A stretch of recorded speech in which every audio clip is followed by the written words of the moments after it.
तो हेलो बच्चों, आज की इस वीडियो में हम बताने वाले हैं क्लास 8 पाठ है 11। पाठ का नाम है प्रकाश के खेल। तो बच्चों, इस पाठ के जितने भी क्वेश्चन आंसर हैं हम सब के सब लिखवाने वाले हैं। तो बने रहिए इस वीडियो में, वीडियो को पूरा देखिए। पाठ 11 प्रकाश के खेल। इस पाठ का पहला प्रश्न है, हम किसी वस्तु को कैसे देख पाते हैं।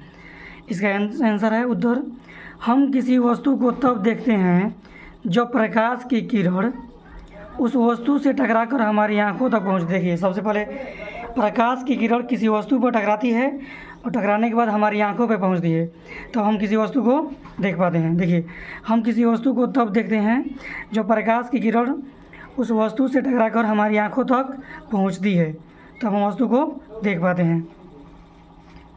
दूसरा नोट है, प्रकाश की किरणें सीधी रेखा में गमन करती है। मतलब प्रकाश कभी भी सीधी रेखा में गमन करेगा। अब टॉर्च कभी मारेंगे ना, तो देखना कि सीधी रेखा में एकदम जाएगा। अगला है प्रश्न, छाया बनने के लिए किन किन चीज़ों का होना आवश्यक है। तो इसका आंसर है, देखिए, पहला है प्रकाश का होना, दूसरा है अपारदर्शी वस्तु का होना, और तीसरा है पर्दे का होना। देखिए, छाया बनने के लिए सबसे पहले प्रकाश का होना ज़रूरी है। जब प्रकाश पड़ेगा किसी वस्तु पर, तो छाया बनेगा। और दूसरी बात, अपारदर्शी वस्तु का होना। अपारदर्शी वस्तु मतलब जिससे प्रकाश की किरण पार ना कर सके, मतलब आर पार ना जाए। अगर पार करेगा तो छाया नहीं बनेगा, अगर पार नहीं करेगा तो छाया बनेगा। छाया कहाँ बनेगा?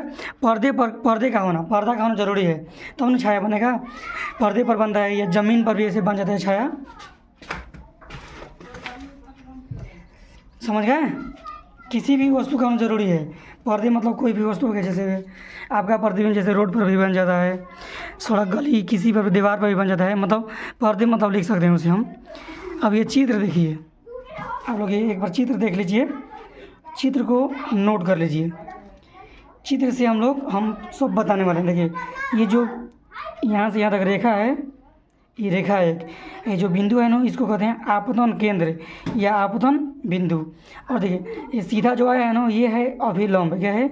अभिलंब। और जो यहाँ से यहाँ आया है, ये है आपतित किरण। और जो आकर यहाँ टकरा कर वापस गया है, ये है परावर्तित किरण। अब इसको हम सब आपतित किरण, परावर्तित किरण, अभिलंब सबके बारे में हम समझाएंगे। तो देखिए,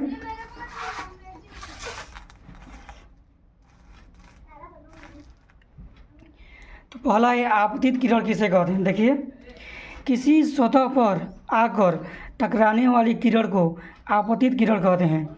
देखिए, किसी भी सतह पर आकर टकराने वाली किरण को, जो आकर टकराती है, उसको आपतित किरण कहते हैं। जैसे देखिए, ये जो आपतित किरण है, देखिए आकर यहाँ से क्या हुई, यहाँ से आई है और यहाँ पर टकरा गई है, इसको क्या कहेंगे? आपतित किरण। अब देखिए, चित्र भी समझा देंगे हम। दूसरा है परावर्तित किरण। क्या है? परावर्तित किरण। किसी सतह पर आकर टकराकर उसी माध्यम में जाने वाली किरण को परावर्तित किरण कहते हैं। देखिए, किसी सतह पर आकर टकराती है और टकराने के बाद उसी माध्यम में फिर वापस जाती है, उसी को हम लोग परावर्तित किरण कहते हैं। जैसे देखिए, यहाँ पर चित्र में ये किरण यहाँ से आई है ना, यहाँ पर, और टकरा कर फिर क्या गई, वो वापस चली गई है उसी माध्यम में, तो ये है परावर्तित किरण। चित्र की सहायता से आप लोग समझ सकते हैं और इसका उत्तर भी लिख सकते हैं। अब इसके बाद है अभिलंब। क्या है? अभिलंब। आपतित किरण और परावर्तित किरण के बीच आपतन बिंदु पर खींचे गए लंब को अभिलंब कहते हैं। देखिए, आपतित किरण और परावर्तित किरण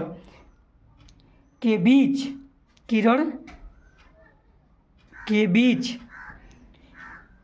आपतन बिंदु पर खींचे गए लंब को अभिलंब कहते हैं। मतलब आपतित किरण और परावर्तित किरण के बीच क्या है? देखिए, आपतित किरण और परावर्तित किरण के बीच में क्या है? एक खींचा गया लंब है, जिसको हम लोग अभिलंब कहते हैं। समझ गए?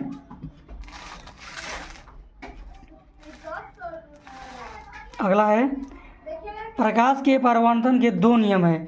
प्रश्न है, प्रकाश के परावर्तन के कोई पूछे कितने नियम है? कितना नियम है? 2 नियम है। हम डायरेक्ट लिखवा दिए हैं। दूसरा आप देखिए दोनों नियम, पहला है आपतन कोण परावर्तन कोण के बराबर होता है। हम आपतन कोण और परावर्तन कोण बताएंगे, तो बन रहे इस वीडियो में, आगे हम बताएंगे, बराबर होता है। और दूसरा देखिए आपतित किरण परावर्तित किरण तथा आपतन बिंदु पर खींचे गए अभिलंब तीनों एक ही माप में होते हैं, मतलब बराबर होते हैं तीनों। पहला था आपतन कोण परावर्तन कोण के बराबर होता है। देखिए ये आपतित किरण, यहाँ पर जो है ना कोण, ये हो गया आपतन कोण, समझ गए। और यहाँ से जो यहाँ वाला है ये है परावर्तन कोण। परावर्तित किरण है तो परावर्तन कोण हो गया, आपतित किरण है तो आपतन कोण हो गया। ये नोट कर लीजिए। देखिए आपतन कोण आ गया। आपतन कोण किसे कहते हैं, अभी अभी समझाएंगे ना आप लोगों को हम।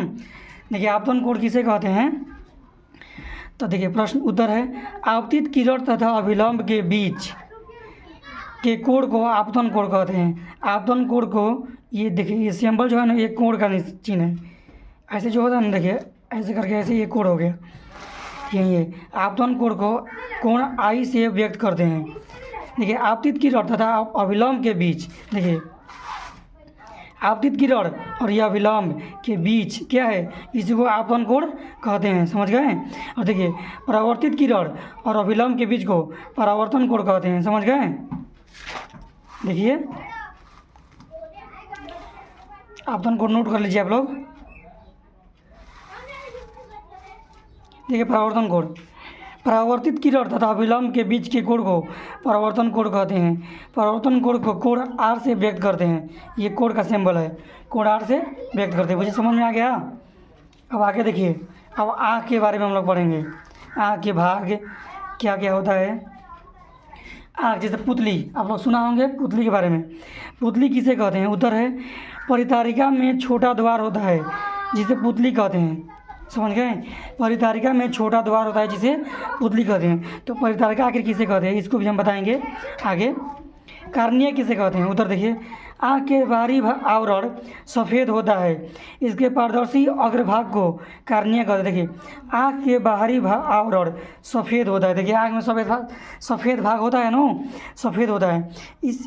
इसके पारदर्शी अग्रभाग को, इसके आगे एक पारदर्शी अग्रभाग है, उसी को हम लोग कार्निया कहते हैं। देखिए जो ये परितारिका है ना, इसको भाई हम लिखवा देते हैं। देखिए परितारिका किसे कहते हैं, उत्तर देखिए कार्निया के पीछे गहरे रंग की पेशिया की संरचना होती है जिसे परितारिका कहते हैं। कार्निया के पीछे गहरे रंग की पेशिया की संरचना होती है जिसे परितारिका कहते हैं। आगे देखिए प्रश्न है तंत्रिका कोशिका दो प्रकार की होती है। तंत्रिका कोशिका दो प्रकार की होती है। पहला है शंकु कोशिका, दूसरा है शलाकाय कोशिका। शलाकाय कोशिका। अब देखिए शंकु कोशिका किसे कहते हैं, उत्तर देखिए यह कोशिका तीव्र प्रकाश के लिए सुग्राही होती है तथा रंगों की सूचनाएं भी भेजती है, इसी को हम लोग शंकु कोशिका कहते हैं। अब देखिए शलाकाय किसे कहते हैं, शलाकाय कोशिका, उत्तर है यह कोशिका मंद प्रकाश के लिए सुग्राही होती है। जो शंकु था वो तीव्र के लिए था, ये क्या है मंद के लिए। तीव्र मतलब अधिक होता है और मंद मतलब धीमी होता है। तो यह कोशिका मंद प्रकाश के लिए सुग्राही होती है। द्विक तंत्रिकाओं का दृष्टिपटल की संधि का कोई तंत्रिका कोशिका नहीं होती है।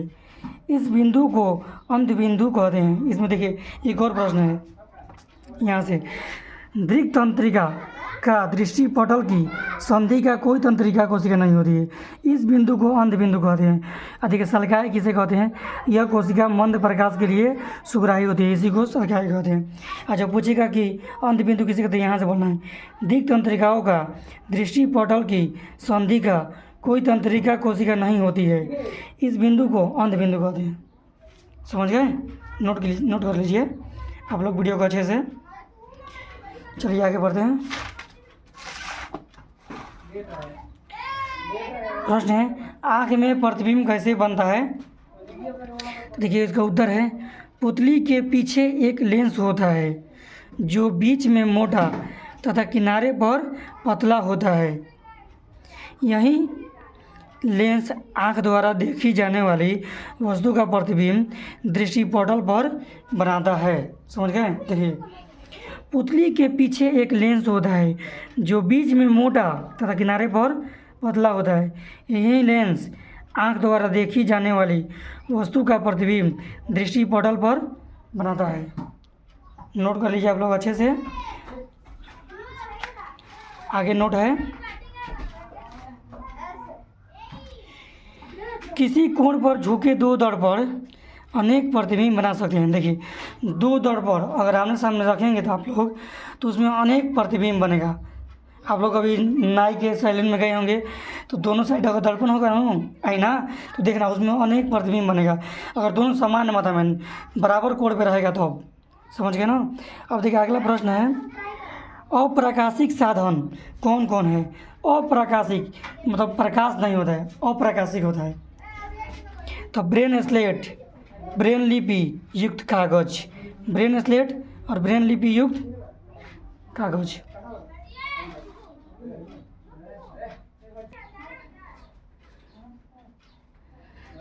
ब्रेन स्लेट और ब्रेन लिपि युक्त कागज। अगला देखिए प्रश्न है, प्रकाशिक साधन कौन कौन है? इसका आंसर है चश्मा, लेंस इत्यादि। ये दोनों प्रकाशिक साधन है। अगला देखिए नोट है, थोड़ा बड़ा है, दृष्टि निःशक्त व्यक्तियों के लिए, मतलब जो व्यक्ति को दिखाई नहीं देता है, 1821 ईस्वी में लुई ब्रेल ने एक पद्धति विकसित की जो 1932 ईस्वी में अपनाई गई। देखिए 1821 ईस्वी में उन्होंने एक पद्धति बनाई जिसे अंधे आदमी देख पढ़ सकते हैं, और उस पद्धति को 1932 ईस्वी में अपनाई गई। इस पद्धति में 63 बिंदुकृत पैटर्न है। इस बिंदु में 63 बिंदुकृत पैटर्न है। प्रश्न है, ब्रेन लिपि किसे कहते हैं? उत्तर है, दृष्टि निःशक्त लोगों को पढ़ने के लिए लुई ब्रेल ने एक पद्धति बनाई जिसे ब्रेन लिपि कहते हैं। देखिए, दृष्टि निःशक्त मतलब जो व्यक्तियों को दिखाई नहीं देता है, उन लोगों को पढ़ने के लिए लुई ब्रेल ने एक पद्धति बनाई जिसे ब्रेन लिपि कहते हैं।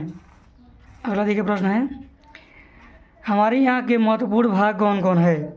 हमारे यहाँ के महत्वपूर्ण भाग कौन कौन है? उत्तर है, कार्निया, परितारिका, पुतली, लेंस, दृष्टिपटल, द्विक तंत्रिका। ये हम लोग हमारे यहाँ के महत्वपूर्ण भाग है।